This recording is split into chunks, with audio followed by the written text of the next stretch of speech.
વિદ્યાર્થી મિત્રો, ચેપ્ટર 5 ઉદાહરણ 5 આકૃતિ મેં દોરી છે. બે સમાન બિલિયર્ડ બોલ એક દ્રઢ દિવાલ પર સમાન ઝડપથી જુદા જુદા કોણે અથડાઈને ઝડપમાં કોઈ ફેરફાર વિના પરાવર્તન પામે છે.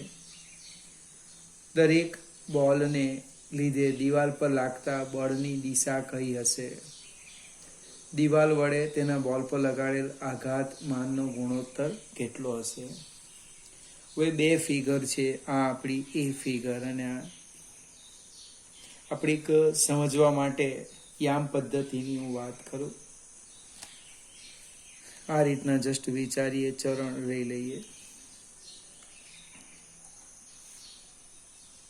આમ આ એક્સ અક્ષ, આ વાય અક્ષ. હવે આપણે ફિગર આકૃતિ એની હું વાત કરું છું.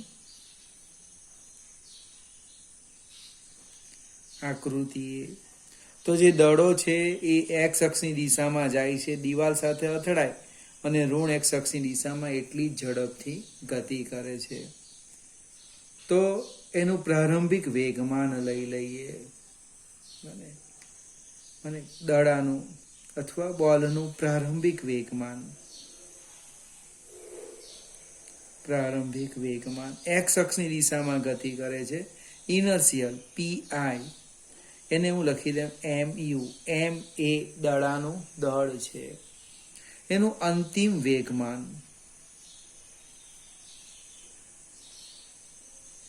એટલે કે PF ફાઇનલ માઇનસ MU. એક પ્રશ્ન ઉદ્ભવશે, માઇનસ શા માટે લખ્યું? તો કે માઇનસ એ વેગની દિશાનું સૂચન કરે. યુ ધન એક્સ અક્ષની દિશામાં લીધું, યુ ધન એક્સ અક્ષની દિશામાં, તેની વિરુદ્ધ દિશા એ ઋણ એક્સ, એટલે આ થવાનું. એટલે વેગમાનમાં થતો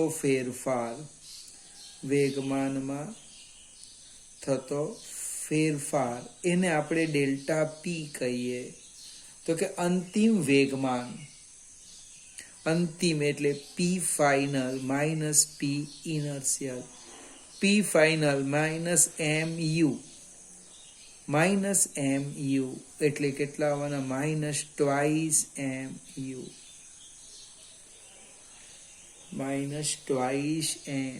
આવવાના. હવે આ વેગમાનનો ફેરફાર કોનો છે? તો કે બોલનો બને. એટલે કે દડાના વેગમાનમાં અથવા બોલના વેગમાનમાં થતો ફેરફાર, બોલના વેગમાનમાં થતો ફેરફાર કેટલો? માઇનસ ટ્વાઇસ MU ઋણ એક્સ અક્ષની દિશામાં. હવે દિવાલ અને બોલ એ બેનું બનેલું તંત્ર છે, કોઈ બાહ્ય બળ લગાડતું નથી. એટલે વેગમાન સંરક્ષણનો નિયમ લેવાના. વેગમાન સંરક્ષણના નિયમ અનુસાર બને દિવાલ પર લાગતું બળ, દિવાલના વેગમાનમાં થતો ફેરફાર, દિવાલના વેગમાનમાં થતો ફેરફાર કેટલો થવાનો? Plus delta MU. કેમ પ્લસ લખ્યું? તો બંનેનો સરવાળો કરો, વેગમાનનો ફેરફાર 0 થાય. કોઈ બાહ્ય બળ લગાડતું નથી, એનો અર્થ તંત્રનું રેખીય વેગમાન અચળ રહે. એટલે દિવાલના વેગમાનમાં થતો જે ફેરફાર છે એની દિશા કઈ આવી? ધનાક્ષ. બળનો આઘાત અને એટલે બળનો આઘાત જો બોલ લઈએ તો માઇનસ ટ્વાઇસ MU અને દિવાલ લઈએ તો પ્લસ ટ્વાઇસ MU. અને આપણે તો માત્ર મૂલ્ય લેવાનું છે, મૂલ્ય.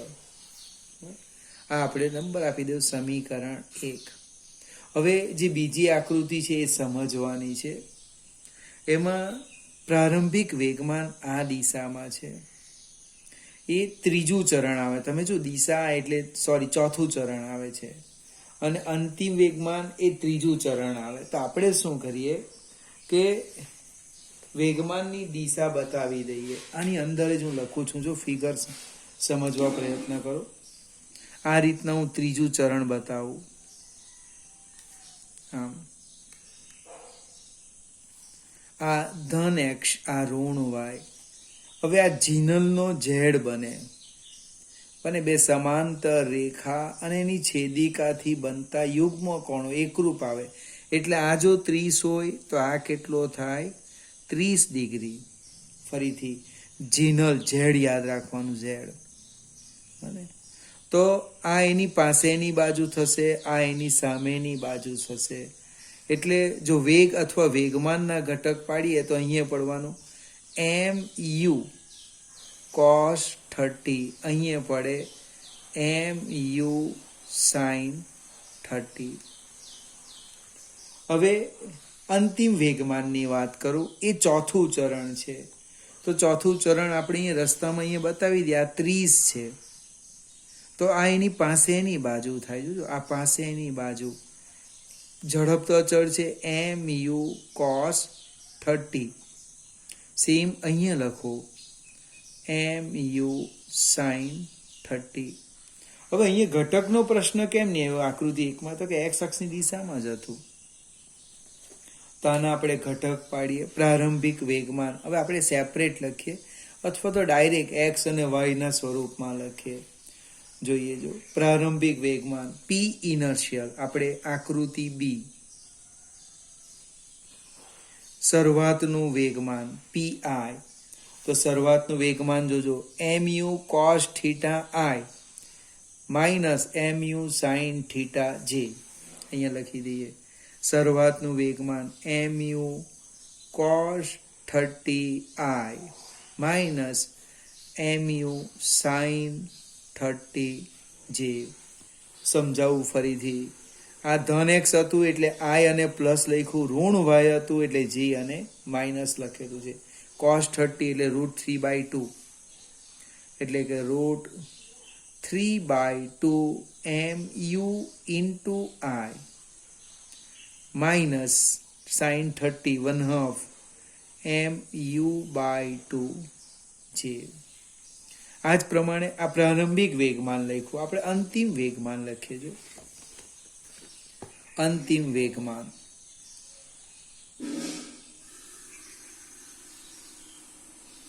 એટલે p ફાઇનલ. ચોથા ચરણમાં બંને જ માઇનસ, આ ઋણ x ઋણ y, એટલે કે minus mu cos 30 I minus mu sin 30j. કિંમત મૂકી દઈએ. અંતિમ વેગમાન માઇનસ cos 30 એટલે √3/2 mu એકમ સદિશ I minus sin 30 1/2 mu/2 j. હવે આપણે વેગમાનનો ફેરફાર લખીએ. જો બોલના વેગમાનમાં થતો ફેરફાર. કોના? તો કે દડાના, બોલના. બને તો કે ડેલ્ટા પી કેવી રીતે લખાય? તો કે અંતિમ વેગમાન ઓછા પ્રારંભિક વેગમાન. આપણે અંતિમ વેગમાન લખીએ. જો minus √3/2 mu I minus mu/2j. પ્રારંભિક વેગમાન. હવે માઇનસ છે એટલે સંજ્ઞા બધી બદલાઈ જશે. જ્યાં માઇનસ છે ત્યાં પ્લસ થશે, બને ને પ્લસ હોય ત્યાં શું થાય? માઇનસ થાય. એટલે અહીંયા થવાનું માઇનસ, પ્લસ હતું એટલે માઇનસ થઈ ગયું, √3/2 mu I પ્લસ mu/2j. જો એનો y ઘટક શૂન્ય થઈ જવાનો. માઇનસ mu/2j ને પ્લસ છે એ નીકળી ગયો.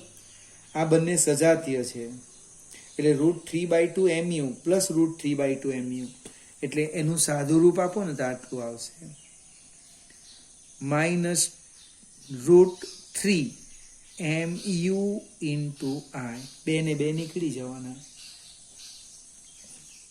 હવે આ શું થયું? બોલના વેગમાનમાં થતો ફેરફાર. તરત નીચે લખો, દિવાલના વેગમાનમાં થતો ફેરફાર. હવે અહીંયા ઋણ આવ્યું એટલે અહીંયા આપણે ડેલ્ટા પી ડેશ લખીએ, √3MUI. એટલે દિવાલ પર જે બોલ વડે બળ લાગે એ ધન એક્સ અક્ષની દિશામાં લાગે.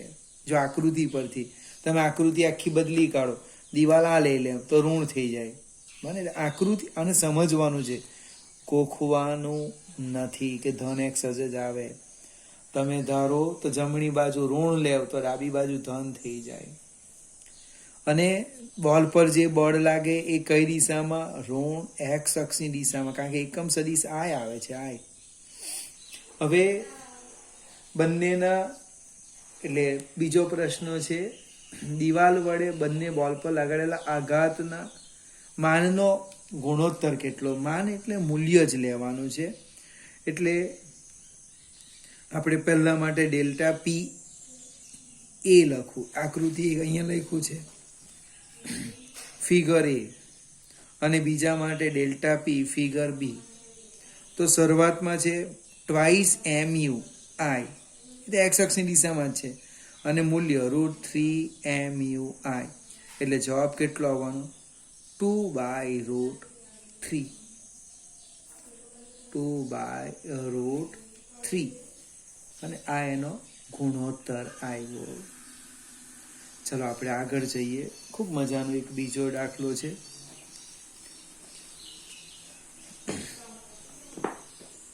એક કંઈક આકૃતિ આપેલી છે, જ્યાં જોઈ લઈએ આપણે. 6 કિલોગ્રામ દળને 6 થી 2 મીટર લંબાઈના દોરડા વડે લટકાવેલ છે. દોરડાના આધાર મધ્ય બિંદુ પીએ 50 ન્યૂટનનું એક બળ સમસ્થિતિ દિશામાં દર્શાવ્યા મુજબ લગાડવામાં આવે છે. સંતુલન સ્થિતિમાં દોરડું ઉધ્વ દિશા સાથે કેટલો કોણ બનાવશે? ખૂબ મજાનો દાખલો છે.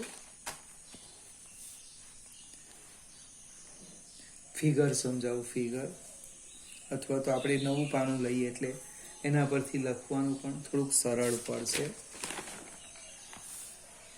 આ આપણે દિવાલ છે, જોજો.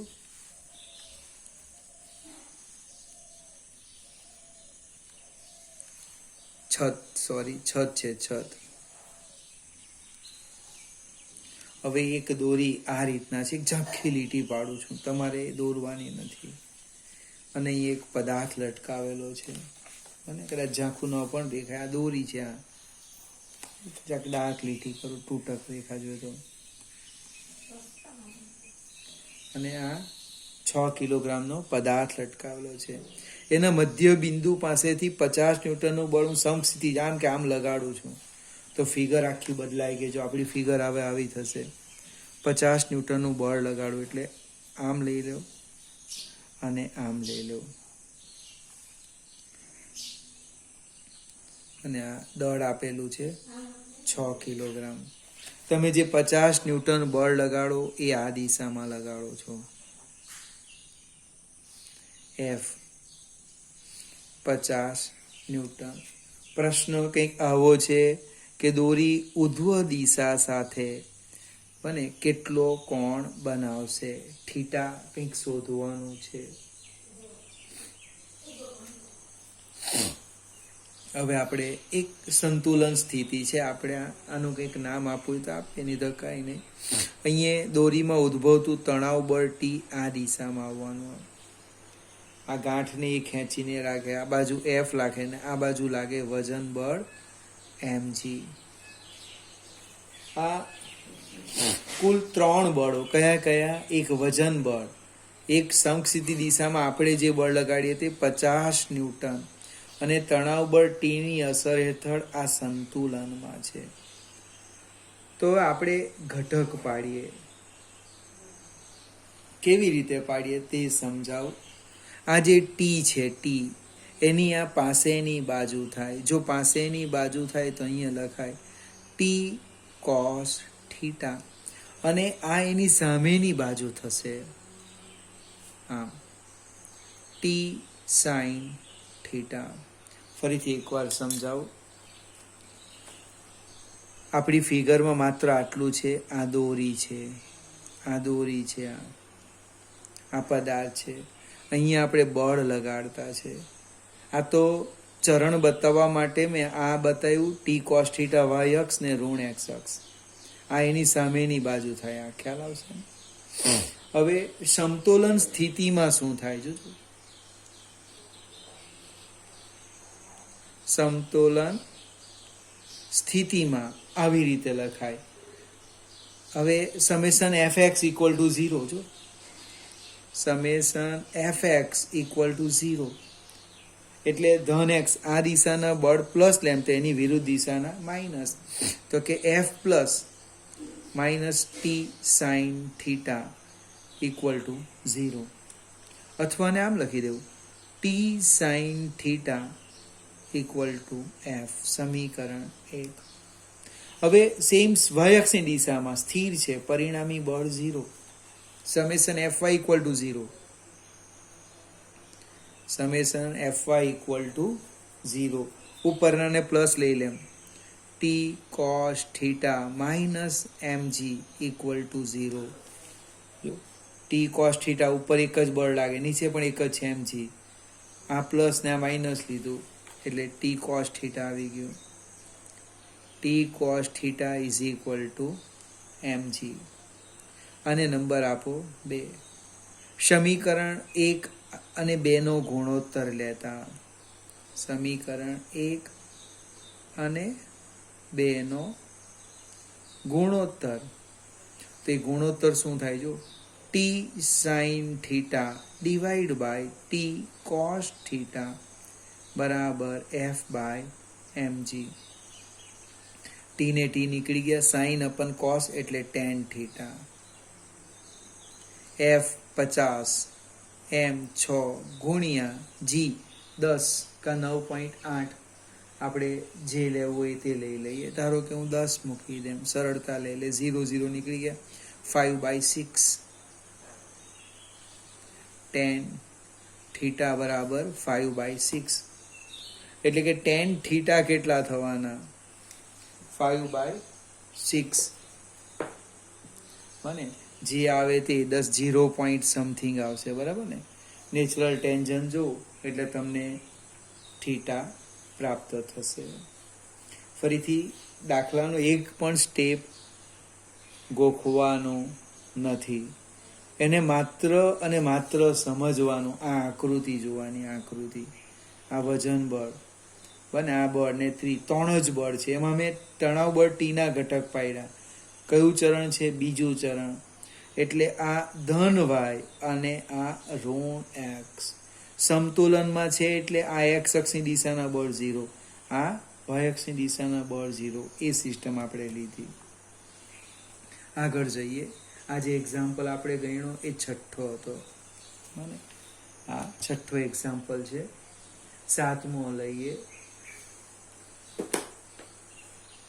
બોક્સ અને ટ્રેનના તળિયા વચ્ચેનો સ્થિત ઘર્ષણાંક 0.15 હોય તો ટ્રેનના તળિયા પર રહેલા બોક્સ સ્થિર રહે તે માટે ટ્રેનનો મહત્તમ પ્રવેગ શોધો. મજાનો છે દાખલો. હવે આપણે જસ્ટ ફિગર સમજવા પ્રયત્ન કરીએ.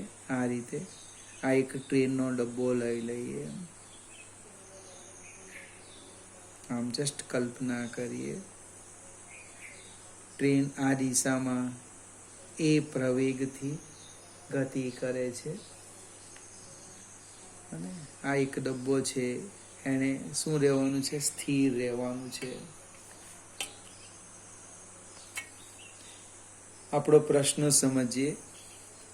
ઘર્ષણ બળ ગતિનો નહીં પણ અપેક્ષિત ગતિનો વિરોધ કરી કે વાક્ય સમજાવેલું. જો ઘર્ષણ બળ નહીં લાગતે તો ડબ્બો આમ જતે, ટ્રેન આમ જતે, ડબ્બો આની સાથે અથડાતે, પણ એ સ્થિર રહી છે. એટલે ઘર્ષણ બળને કારણે પ્રાપ્ત થતો સ્થિત ઘર્ષણ બળ, સ્થિત ઘર્ષણ બળ ને કારણે પ્રાપ્ત થતો પ્રવેગ કેટલો મળે? એને એ મળે. તો હું આમ લખું ma બરાબર fs. હવે fs મેક્સિમમ અથવા તો fs એ હંમેશા કેટલું હોવું જોઈએ? Mu s less than mu s N. આના જેટલું કે એના કરતાં ઓછું તો જ આ પદાર્થ સ્થિર રહે. જો મ્યુએસ એન ઘટી જાય તો એને જરૂરી ઘર્ષણ બળ નહીં મળવાનું ભાઈ. એટલે સ્થિર રહેવા માટેની શરત છે બને fs less or equal to mu s N. પણ આપણે આકૃતિની વાત કરીએ તો આ જે ડબ્બો છે એનું વજન બળ આ દિશામાં અને લંબ બળ આ દિશામાં n. એટલે આકૃતિ પરથી આવું લખી શકાય. જો આકૃતિ પરથી n ઇક્વલ ટુ mg. કારણ કે નથી એ ડબ્બો વટમાં વાયક્ષની દિશામાં એ ગતિ જ કરતો નથી, એટલે એનું જે પરિણામી બળ છે એ તો શૂન્ય થાય. એટલે કે fs less or equal to mu s mg. આનાથી વધવું નહીં જોઈએ, આટલું કે એના કરતાં ઓછું. તો આપણે fs મેક્સિમમ લખી દઈએ અથવા તો ma લખી દેવું. આ સમીકરણ 1 ની કિંમત મૂકો. સમીકરણ 1 ની કિંમત મૂકતા શું થવાનું? ma less or equal to mu s mg. જો લગભગ ma નીકળી ગયા એટલે પ્રવેગ આવી ગયો. A less or equal to mu s g. હવે મ્યુએસ તમને આપેલા છે, less or equal to mu s છે 0.15 ગુણ્યા સરળતા ખાતર g ને 10 લઈ લો કે 9.8 લેવ, કંઈ ફેર પડશે નહીં. તો પ્રવેગ મહત્તમ પ્રવેગ કેટલો હોઈ શકે? એ બરાબર મેક્સિમમ પ્રવેગ 1.5 મીટર પર સેકન્ડ સ્ક્વેર હોય ત્યાં સુધી વાંધો નહીં. પણ આના કરતાં જો પ્રવેગ વધશે તો એ જે ડબ્બો છે એ સ્થિર રહેવાનો નથી. ચલો એક સેજ આગળ જઈએ, અથવા જે આપણે આટલા જ 3 દાખલા જોઈએ, કારણ કે હવે પણ છે આકૃતિ સમજવાનો છે. ફરીથી આવતીકાલે બીજા એક્ઝામ્પલ ગણાવીશ. ટેસ્ટ ગુરુવારે આ ચેપ્ટરની છે, તેની પણ થોડી તૈયારી કરતા રહેજો.